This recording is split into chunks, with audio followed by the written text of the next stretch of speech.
So good morning, students. Obviously you can see I'm in our room. I have a new student with me. Her name is Stella. I think I told some of you about her. She's a little tired. She was just playing with her brother. Our principal got a puppy also. So, and his name is, it will come to me in a minute. So, but what I want to do is record me reading. I want to be able to stay in touch, and if I read a chapter or 2 or 3 a day, and I'll post it on the website, and you can pull it up, and then you can also provide me feedback through email. But the book I'm going to read is called The Trouble with Chickens. And there's a dog in there, yeah, and a few chickens. So here we go.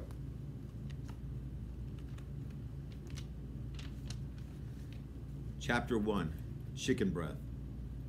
It was a hot, sunny day when I met that crazy chicken. So hot that sometimes I think the whole thing was had to have been a mirage. But mirages don't have chicken breath, mister. She was a short, tired-looking bird with a funny red comb on her head. It looked about as useful to her as a spoon is to a snake. Her eyes were tiny and black and set so close to each other they practically touched. I'd be surprised if the right eye could report back seeing anything other than the left eye. Chickens make me nervous. Can't keep them quiet. We stared at each other for an awkward moment. I nodded to tell her to move on. She picked up her left foot carefully, not sure whether she should back out of my sweltering doghouse. As her foot hung in midair, she lowered her pointy white head and very deliberately said nothing. A phone rang. A car backfired. A blender roared.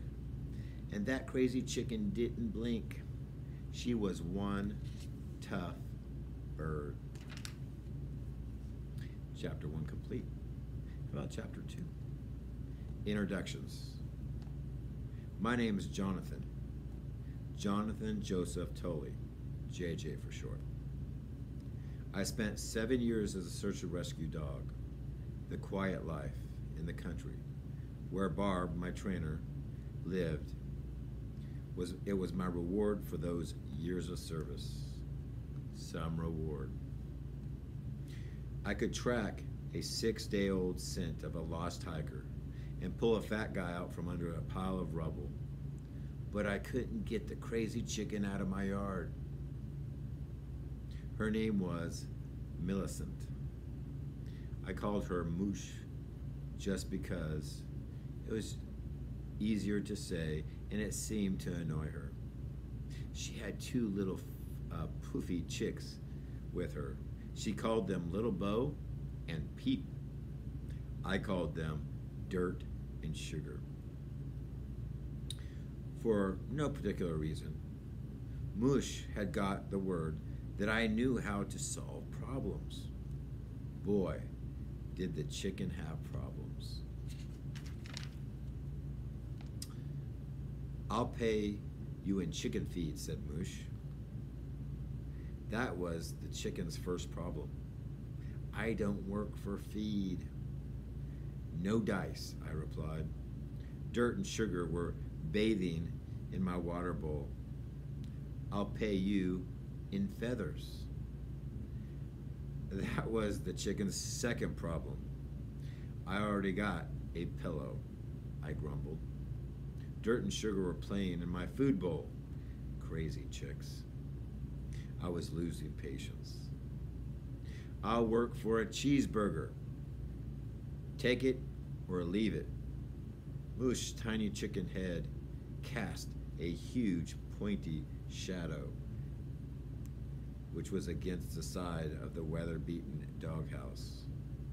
She took a step away from me, turned her head to glance at Dirt and Sugar. Those 2 feather balls jumped out of my water bowl and rolled around in the grass. They look like they didn't have a care in the world, but their mom sure did. A passing cloud offered some uncertain shade from the sun.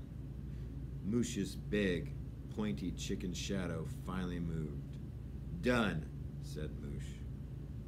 "Well done," I cracked.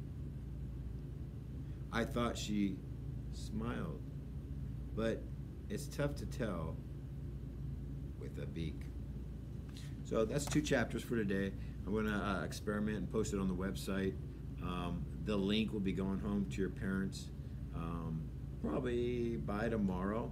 So there may be additional chapters. Start off with obviously this one, which I'll label as chapter 1 and 2. It'll be titled as Read Aloud. And hey students, I hope everything's going okay at home. I know most of you have the packets. Don't do it all at once. Pace yourself. I'm available during the day via email, and please reach out if there's any questions, and we're going to get through this together, okay? Take care. Bye.